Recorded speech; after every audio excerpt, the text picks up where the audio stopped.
नमस्कार।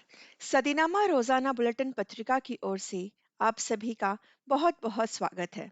मैं सुदेशना सामंत प्रस्तुत हूँ आज का संपादकीय लेकर, जिसे लिखा है हमारे सह संपादक श्री राकेश अचल जी ने।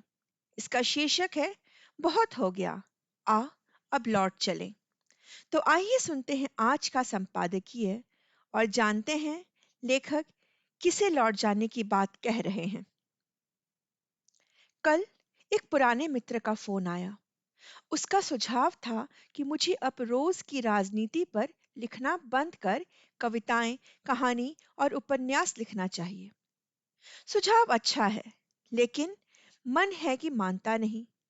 ना लिखूं तो अपराध बोध होता है, और लिखूं तो सियासी लोग अपराधी समझते हैं। यानी धर्म संकट। धर्म अकेला मेरा नहीं, बल्कि पूरे देश का संकट बन गया है। धर्म के नाम पर अब देश में जो हो रहा है, उसकी कोई दूसरी मिसाल नहीं है। देश आजादी के अमृत काल के बाहर निकल चुका है। अब हम धर्म युग में प्रवेश कर चुके हैं। यह धर्म युग से बाहर निकलने में देश को एक लंबा संघर्ष करना पड़ा था। आजादी के पहले के धर्म युग ने देश को दो भागों में बांट दिया था। शेष बचे देश को धर्मनिरपेक्षता ने नए सिरे से संभाला, सजाया, संवारा। नए भारत के जीवन मूल्य पुराने भारत के जीवन मूल्यों से अलग नहीं हैं, लेकिन उनमें समयानुसार तब्दीली की गई थी। देश के नायकों की जुबान पर आजादी की लड़ाई के समय भी राम थे, और आज धर्म युग के नायकों के मुंह में भी राम है। किंतु दोनों के राम एक नहीं है। एक के राम मन मंदिर में बसते थे, दूसरे के राम करोड़ों की रकम खर्च से बनाए गए मंदिर में विराजने वाले हैं। पहले के राम आसरा थे, आज के राम खुद आश्रित हैं। वे अपने नाम के दुरुपयोग को रोक नहीं पा रहे हैं। वे अपने नाम पर समाज के ध्रुवीकरण के खिलाफ बोल नहीं पा रहे हैं। सामने जब क्रूर सियासत हो, तो अच्छे अच्छों की बोलती बंद हो जाती है। जिनकी बोलती बंद नहीं होती, उनकी बोलती बंद कर दी जाती है। इस देश में आजादी के बाद पहला मौका है कि कोई राजनीतिक दल किसी ट्रैवल एजेंसी की तरह राम जी की दर्शन के लिए अपने कार्यकर्ताओं को बूथ स्तर पर तैनात कर रहा है। यह पहली बार हो रहा है कि राजनीतिक दल किसी धार्मिक स्थल पर दिन 50,000 लोगों के रहने की, खाने पीने और ठहरने की व्यवस्था करने जा रहा है। ये पहला मौका है जब किसी राजनीतिक दल की सरकार सरकारी खजाने से किसी धार्मिक स्थल को पर्यटन केंद्र के रूप में बदलने के लिए सरकारी खजाने का बेहिसाब इस्तेमाल कर रही है। देश के धर्मनिरपेक्षता के जिस रास्ते को अपनाया था, उस पर कांटे बो दिए हैं। यानी देशवासियों से कहा जा रहा है कि केवल धर्म के रास्ते पर चलें। दुनिया के तमाम देशों में लोग धर्म ध्वजाएं उठाकर चल रहे हैं, लेकिन उनकी क्या दशा है, ये किसी से छिपी नहीं है। लेकिन जो देश धर्मनिरपेक्षता के पथ पर अग्रसर है, वहां विकास भी है और सद्भाव भी, सहकर भी है और शांति भी। लेकिन यह सब केवल राम भरोसे मुमकिन नहीं है। इसके लिए दरियादिली जरूरी है।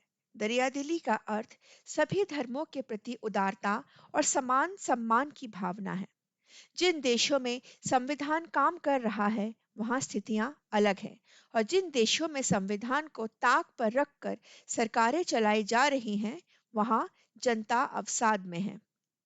छात्र जीवन में मैं जब कार्ल मार्क्स को पढ़ता था, तो मुझे लगता था कि धर्म आखिर अफीम कैसे हो सकती है। अफीम तो खेतों में पैदा होती है। लेकिन अब मुझे समझ आने लगा है कि मार्क्स सही कहता था कि धर्म अफीम है, और अफीम का नशा अपना असर किसी तरह से दिखाई देता है। ये साफ नजर आ रहा है। एक तरफ सरकार रेलों के किराए बढ़ाकर यात्राओं को महंगा कर रही है, और दूसरी तरफ सरकारें ही तीर्थ यात्राओं के लिए अपने खजाने खाली करने में संकोच नहीं कर रही। देश की दशा दुर्दशा के लिए कोई और जिम्मेदार नहीं है, हम और हमारा ईश्वर ही इसके लिए जिम्मेदार हैं और ईश्वर को हम सजा नहीं दे सकते। बहरहाल, अपने मित्र की सलाह पर मैं लिखना बंद नहीं कर रहा। हाँ, यह बात और है कि मैं दोबारा से कविता, कहानी, उपन्यास और यात्रा संस्मरणों की ओर लौटूंगा जरूर। मुझे इस बात की फिक्र नहीं है कि मेरा लिखा कालजयी नहीं है। मुझे इस बात का संतोष है कि मुझे जिस काल में लिखना था उस समय में लिख रहा हूँ। मौन नहीं हूँ। मैंने अपनी आंखें बंद नहीं की, शुतुरमुर्ग की तरह रेत में सर नहीं छिपाया। मैं किसी की तर्जनी देखकर कुम्भड़े की फूल की तरह मुरझाया या भयभीत नहीं हुआ। इस देश में सियासतदान राजधर्म जिन्हें निभाते, ये अलग बात है, किंतु जनता को भी काल धर्म तो निभाना चाहिए। समय आपसे क्या अपेक्षा करता है, ये जानना बहुत जरूरी है। ये समय धर्मांध होने का नहीं है, धर्म से चेतना ग्रहण कर जागते रहने का है। उन कोशिशों को नाकाम करने की है जो देश में धर्मांधता फैलाते जा रही है। संविधान ने आपको आजादी दी है कि आप किस धर्म में आस्था रखें। संविधान ने ये आजादी नहीं दी कि आप किसी धर्म, अपने पड़ोसी से धर्म के आधार पर बैर भाव रखें। आपकी जेब में पैसे हों, आप तब अपने इष्ट के दर्शन करने जाएं। आपको किसी राजनीतिक दल की ओर से धर्म यात्राओं के लिए मुफ्त में किए जाने वाले इंतजामों से बचना चाहिए। इसका इस्तेमाल करने से आपको पुण्य हासिल होने वाला नहीं है। उल्टे आप इन राजनीतिक दलों के ऋणी हो जाएंगे। आपको उनका कर्ज अपना कीमती वोट देकर उतारना होगा। इसीलिए अपने कीमती वोट को इतने सस्ते में बर्बाद मत कीजिए। वैसे मर्जी है आपकी, क्योंकि वोट है आपका। आप सुन रहे थे हमारे आज का संपादकीय।